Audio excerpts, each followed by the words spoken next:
દીકરા દયારા, હા હું બેઠો છો ને તો તને વાત કરું. હા કરો ને.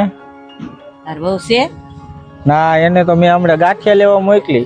મેં તારા લગ્ન કરી દીધા અને તારી વવે પણ આવી જાય તો આટલી જિંદગી હવે ઘરના કામ મારે જ રસડવા.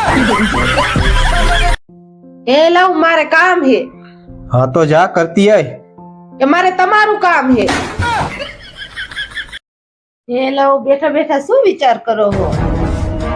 વિચાર ઈ કરતો તો કે આ પૃથ્વી રહી એની ધરી ઉપર ફરતી હશે તો એને ક્યારેય ઓઇલ કે ગ્રીસ કે એવું કઈ નહીં કરવું પડતું હોય. હેલી એક વાત પૂછું તને. પૂછો ને. આપણે ઓલા રામ ભગવાન રહ્યા હે એને કેટલા વર્ષનો વનવાસ હતો? 10 વર્ષનો હતો કે 11? એ રામ ને 10 વર્ષનો નતો ને 11 વર્ષનો 14 વર્ષનો વનવાસ હતો.